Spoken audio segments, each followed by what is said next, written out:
Love you, Mommy.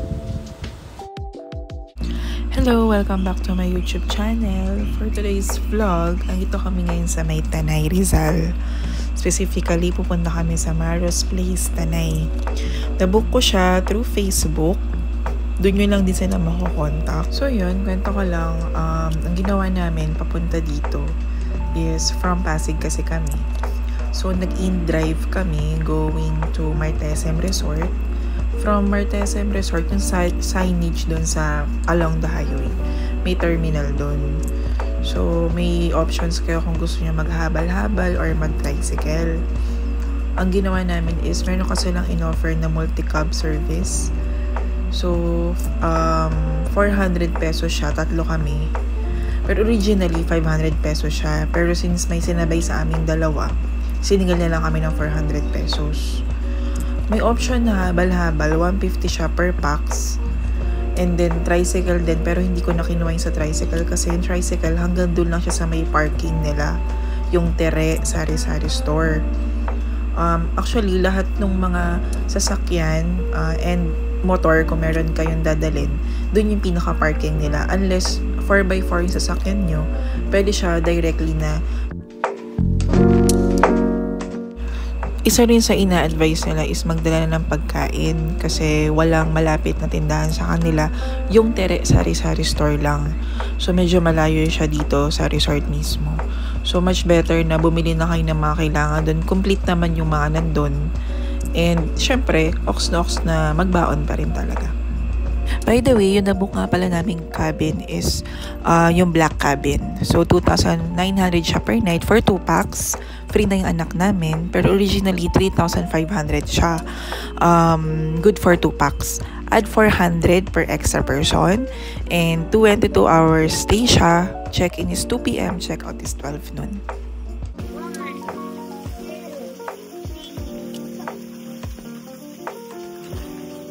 Hey.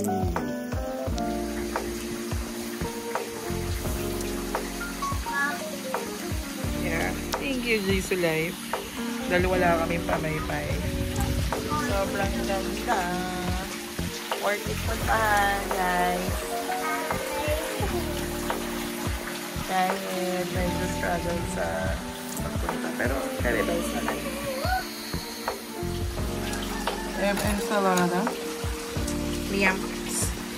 Hotdogs. May chorel. Mayroon pala tayong mangga, hinog at hilaw. At shepherd.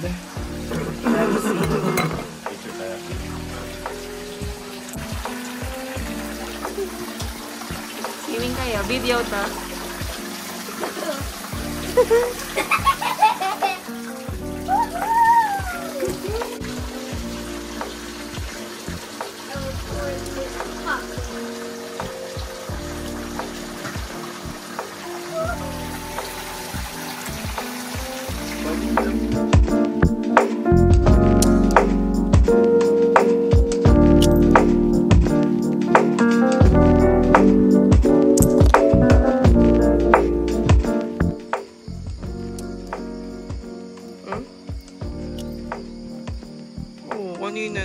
Ano rin yun?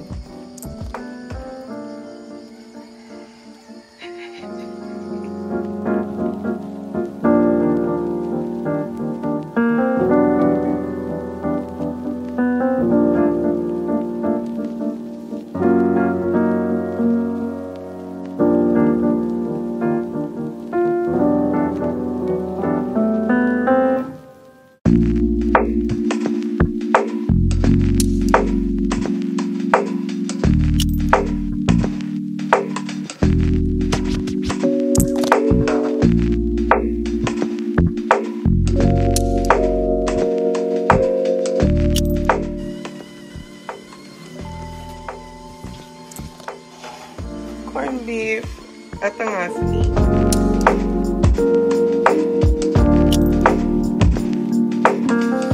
Hello, welcome to Maros. Ang in-avail namin is itong black cabin. So, ito yung loob niya. Meron kayong sariling kitchen. Kompleto siya. May sabon din yan. Meron pa kayong isa ditong parang sink. Dito siguro yung parang lavatory nila. CR to. yung normal na CR. Walang flush pero may bidet. Tapos, may swimming pool na maliit. Parang nasa 4 feet to. 3 to 4 feet.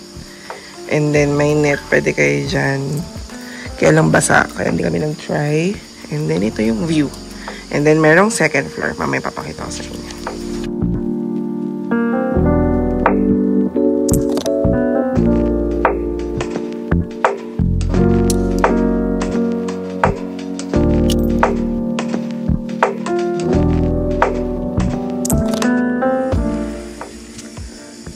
Tiempo, corned beef, fried rice, RR, and the view.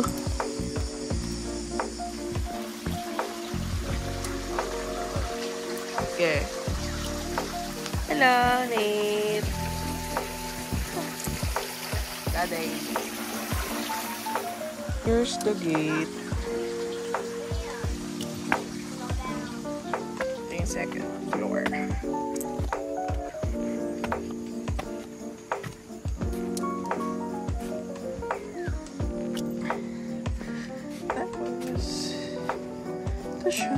And when you entered, malaki itong parang queen size siya. Tapos may pile shape na sofa, snake plant.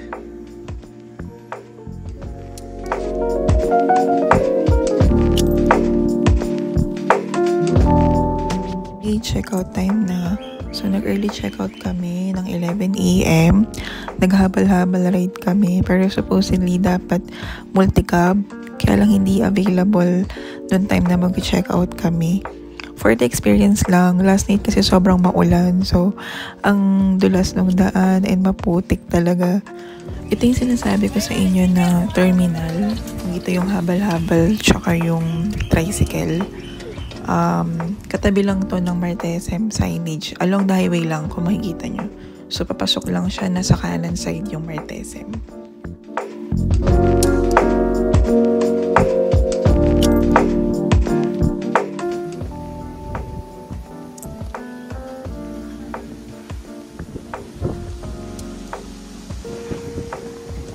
So, yun na nga. Napitin kami sa aming staycation here in Tanay. Kaya, nag-try kami ng isa pa ulit na staycation here naman sa may Martesem Resort. Actually, ang plan namin is magla-lunch lang kami dito kasi meron silang restaurant sa loob and with the view. Kaya lang, naisip namin na sige nga, try namin ditong mag-stay. Yun nga lang, cash sila. So, bawal yung GCash, wala rin sila nung parang pang bank transfer or yung top ng card, wala sila nun. So, lalakad kami palabas, 2 PM pa naman yung check-in, pero iniwan namin yung gamit namin. So, tinuro kami sa may 7-Eleven, sa may Sampaloc, Tanay. Magta-tricycle lang kami papunta doon.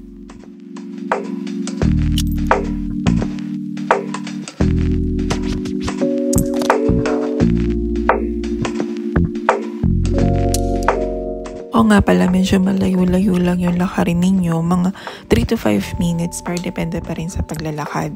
Nandun kasi yung sa red na house na yun, nandun yung reception, accommodation, tsaka inside restaurant nila. So, lalabas ka pa, going here, ito yung pinaka main gate nila. Nandito rin along yung pinaka bar and restaurant nila and yung pinaka highway.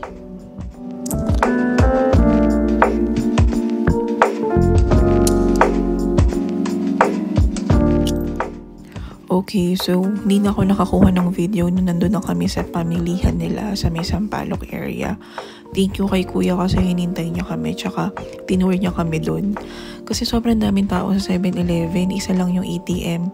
May ATM sa labas, RCBC, pero walang laman. So sa kampo kami napunta, nasa loob yung land bank, yun nga lang kailangan dress code.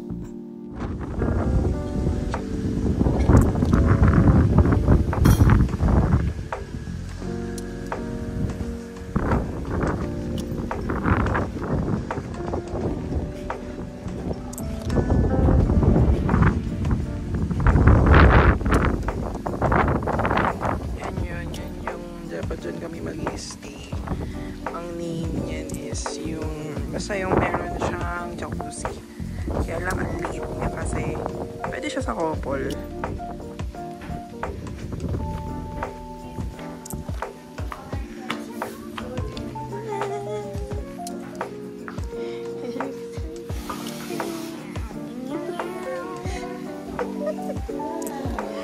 Okay. So Tuyan.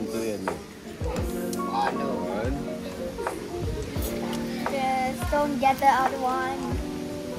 Where? Don't get the other one. May pangalang siya kakain eh. Chop suey. May shrimp. May mais. Black turn garlic. At si RR.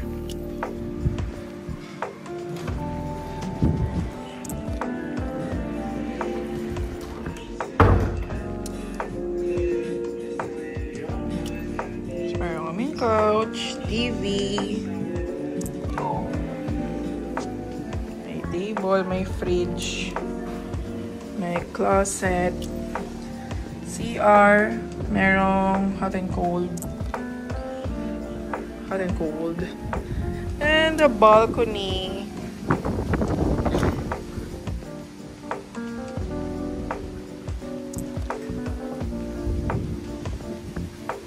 May table din dito, chair.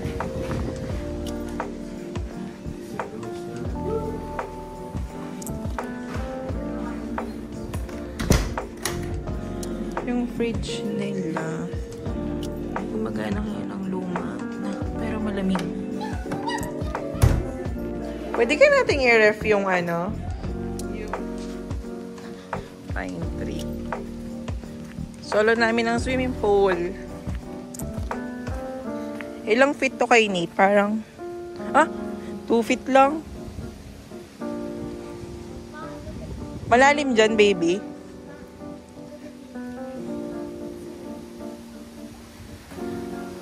Very good Girl, lubog. We. Ilang feet nga? Umayos ka. Kamote ka talaga. Ilan nga? 5. Service kami ng burger, spaghetti, at cookies and cream. Okay, so around 7 p.m. na to. Yung inside restaurant nila kasi from 6 a.m. lang siya hanggang 7 p.m. Then yung nasa pinaka along the highway, yung nasa harap nila na bar and restaurant naman is from 7 p.m. to 4 a.m. So nilalakad kami going outside. Maliwanag naman, pero kami na lang pala yung tao dun sa mismong area kasi wala palang recep. So guard lang. I don't know, siguro may CCTV yung guard kaya nakita kami. So sinalubong kami. Pero thankful kami kasi may mga aso. So sinamahan nila kami. Actually nasa labas lang sila nung accommodation namin, mga nakahiga doon, nagbabantay.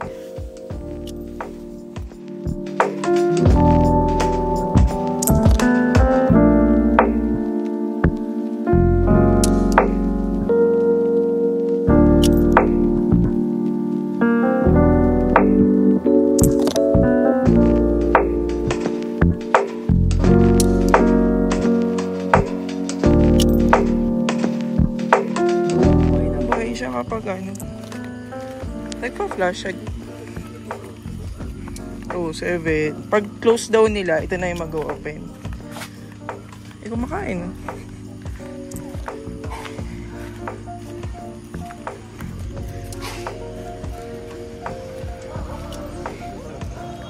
Yan yung alpha. Tingnan mo, hindi siya inaway, di ba?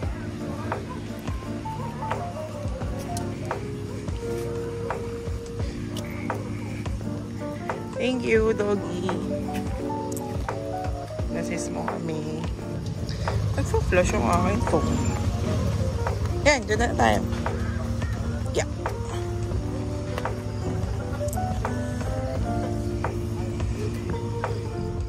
Pumasok kami sa loob ng bar restaurant nila kasi umuulan sa labas.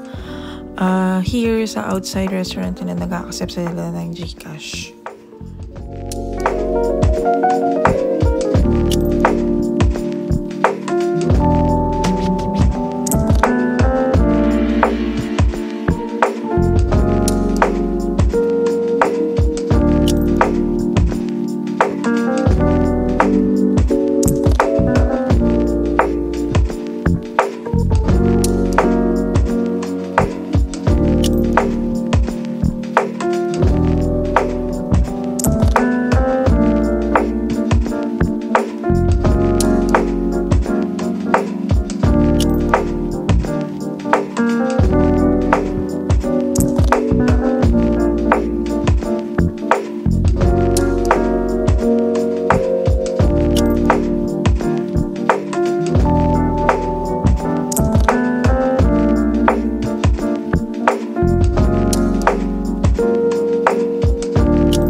taas.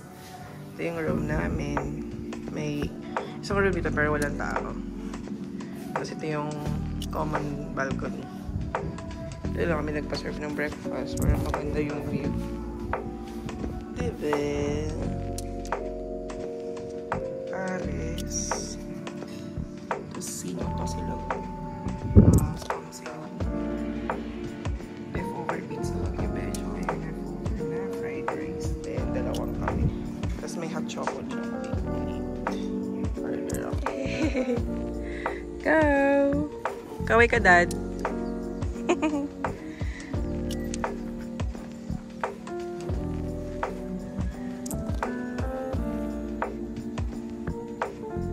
Ayan. Tapos, hello Nate. Smile.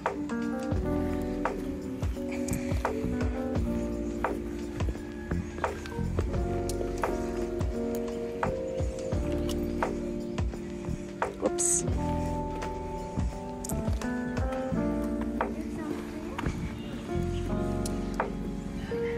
Dami. Oo. Saan, baby? Koi yan.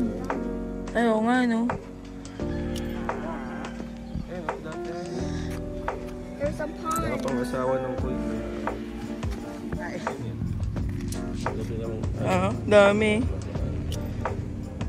Oo nga. Ay, may tilapia nga. Di ba? Oo. Pero nag-iba na itsura. Siguro nakapangasawa. Ginawa na naman ang kwento. Hindi nga. Kasi picture nila yun.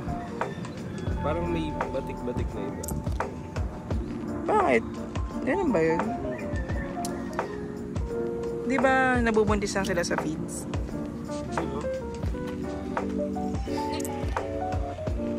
Eh, maganda yung pula oh. Medyo pula na tinatala. Turo ka ng turo. Hindi ba nga ano? Ano malapit sila? The white one is looking at me. Yeah. Thank you talaga at may tricycle dito.